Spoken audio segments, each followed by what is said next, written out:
بات کا انکار.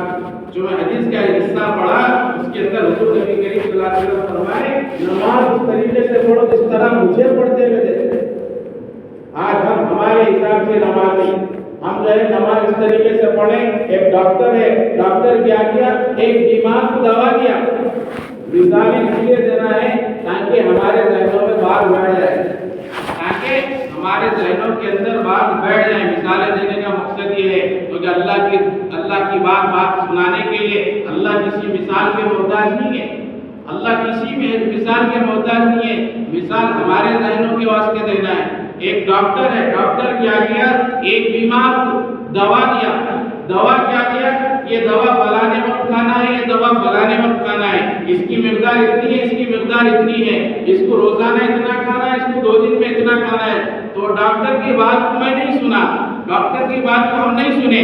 نہیں سن کے ہمارے ذہن سے اگر ہم عمل کریں گے, ہماری ڈاکٹری استعمال کریں گے, ہم ڈاکٹر نہیں ہیں, ہم تو ڈاکٹر کا جو ہے لفظ ڈاکٹر اس کا مطلب بھی نہیں معلوم. لفظ ڈاکٹر کا مطلب بھی نہیں معلوم. ڈاکٹر ہم کیا سمجھتے ہیں, کلینک میں جو بیٹھتے ہیں, جو ہاسپٹلوں میں جو رہتے ہیں, ان کو ہم ڈاکٹر سمجھتے ہیں. لفظ ڈاکٹر کا مطلب نہیں معلوم. تو اگر ہم ہماری ڈاکٹری کریں گے تو بیماری بڑھے گی یا کم ہوگی؟ بلکہ کم تو امکانات کم ہے, لیکن بڑھنے کے امکانات زیادہ ہیں. کم کے امکانات تو ہو ہی نہیں سکتے, لیکن ہماری طرف سے ہم ڈاکٹری کریں گے تو وہ بیماری, وہ مرض بڑھنے کے بھی چانسز بڑھ جاتے ہیں.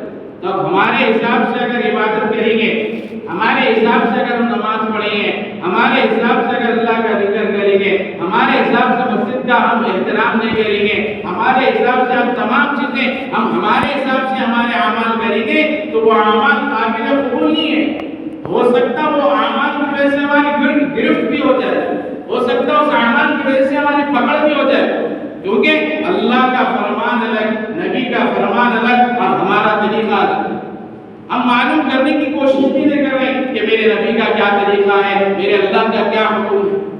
ہم دنیا کی تمام چیزیں سیکھنے کی فکر, دنیا کی تمام چیزیں کوشش کرتے ہیں کہ وہ سیکھیں. سیکھنا بھی چاہیے. دنیا میں رہ کر دنیا کی ضروریتی زندگی ہم کو سیکھنا ہے دنیا میں رہ کر, لیکن ہم کو اصل آخرت کی زندگی ہے. یہاں کی مخصوص تھوڑی سر کی زندگی ہے, مختصر 60 70 سال 80 سال 100 سال 110 سال کوئی جی لیا تو ہم خود تعجب کرتے بھائی وہ 110 سال تک جیے گئے. معلوم ہی نہیں اپنے اس پکا 110 سال کی عمر تھی, ایک اندازہ کوئی بول دیے سن لیے تو اس پہ تعجب کرتے, ہاں 110 سال جیے, کیونکہ ہم کو بھی یقین ہے کوئی بھی رہ جا سکتا وہاں تک, اس کے اندر ہی جانے کا ہے. اتنی مختصر سی زندگی ہے, لیکن اس مختصر سی زندگی کے اندر لامحدود زندگی.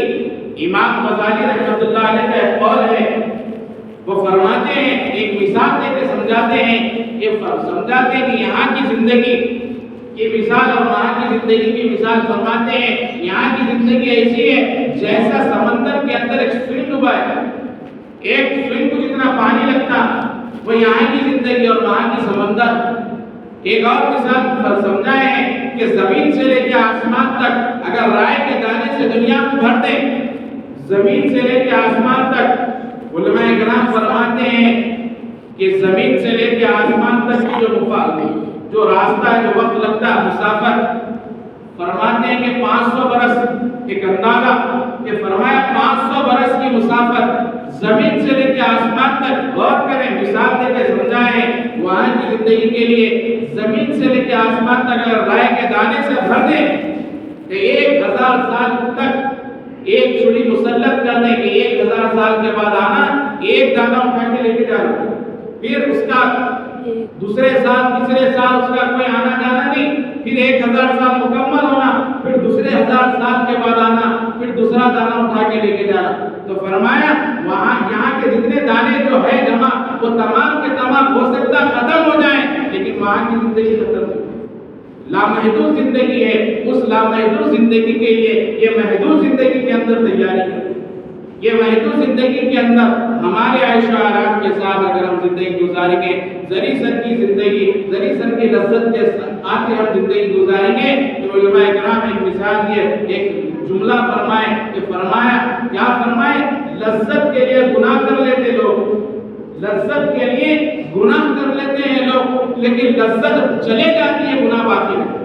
تھوڑی سر کی لذت کے لیے گناہ کر لیتے ہیں، تھوڑا سر کا مزے کے لیے جھوٹ بول لیتے ہیں، تھوڑا سر کا کسی کا مذاق اڑانا ہے جھوٹ بول لیتے، لذت مل جاتی، لیکن جھوٹ بولنے کا گناہ، جھوٹ بولنے کا گناہ کتنا بڑا ہے کہ فرمایا بولے کتنا پیارا جملہ، لذت کے لیے کر لیتے ہیں گناہ، لیکن لذت چلی جاتی۔ لذت کب تک رہتی؟ کوئی بھی لذت کا مطلب ہے مزہ، کوئی چیز ہم کھا رہے ہیں، کوئی چیز ہم زبان پہ رکھ رہے ہیں، اس کا ذائقہ، اس کا ٹیسٹ ہم کو کب تک آتا؟ زبان سے حلق تک، زبان سے حلق تک اس کی لذت ہے۔ اس کے بعد ہم کتنی دیر ہے لذت؟ ذری دیر کی لذت، اس کے بعد وہ پیٹ میں چلے جاتا، اس کے بعد فسلا بن جاتا، وہ بیت الخلا سے نکل جاتا۔ تو لذت کے لیے ہم گناہ تو کر لے رہے ہیں، لیکن وہ باقی رہ جا رہا ہمارا گناہ، اور وہ گناہ ایسے ایسے گناہ ہم کر لے رہے ہیں کہ فرمایا جو گناہ نماز نہیں پڑھ رہے، نماز نہیں پڑھ رہے، اس کی قضا کرنا ہے، اس کی قضا کریں گے، اللہ سے معافی چاہیں گے، جتنی ہم نمازیں پڑھیں گی ہو سکتا اللہ چاہے گا تو معاف ہو جائیں گے، اللہ چاہے گا تو ہماری اگر کوئی نماز چھوٹ گئی ہم اس کی قضا کر لیں، جو نماز ہم بھول گئے اللہ سے معافی چاہ لیں تو ہو سکتا اللہ کی ذات سے امید ہے اللہ حقوق اللہ معاف کریں گے انشاءاللہ، لیکن جو حقوق العباد ہیں اللہ معاف نہیں کریں گے، انہیں سے ہم کو معافی چاہنا پڑے گا، انہیں سے ہم کا حق دینا پڑے گا۔ ہم کسی کی غیبت کریں گے، علماء کرام فرماتے ہیں غیبت کو اللہ بھی معاف نہیں کرتے جب تک کہ ہم کسی کی کر رہے اسی سے معافی نہ چاہیں۔ غیر ضروری لوگوں پہ تہمتیں لگانا، غیر ضروری لوگوں پہ بہتان باندھنا، غیر ضروری لوگ کوئی کہا نہیں جاتا نہیں، کسی کا عیب اگر اس کے اندر عیب دار چیز بھی ہے تو ہم کو دوسرے کے سامنے بتا کے تو فائدہ بھی حاصل نہیں ہو رہا، پھر بھی ہم بتا رہے نہیں اس کے اندر یہ عیب، ہم کو کیا حاصل ہو رہا ہے؟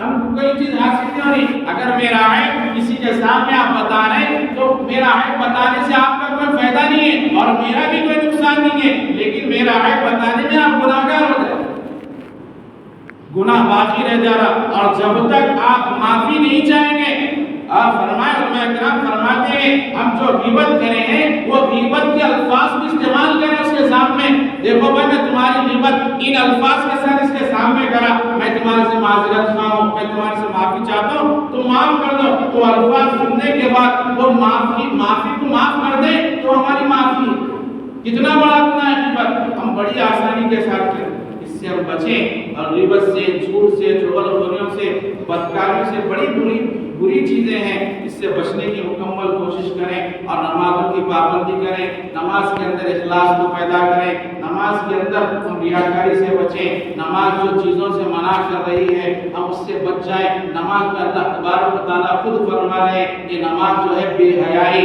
اور جو ہے بری چیزوں سے روکتی ہے، تو ہمارے نماز کے اندر کوتاہی کمی ہے تو ہم درست کرنے کی کوشش کریں، اللہ تبارک و تعالیٰ سے دعا کریں کہ اللہ تبارک و تعالیٰ کہنے سننے سے زیادہ عمل کی توفیق عطا فرمائے۔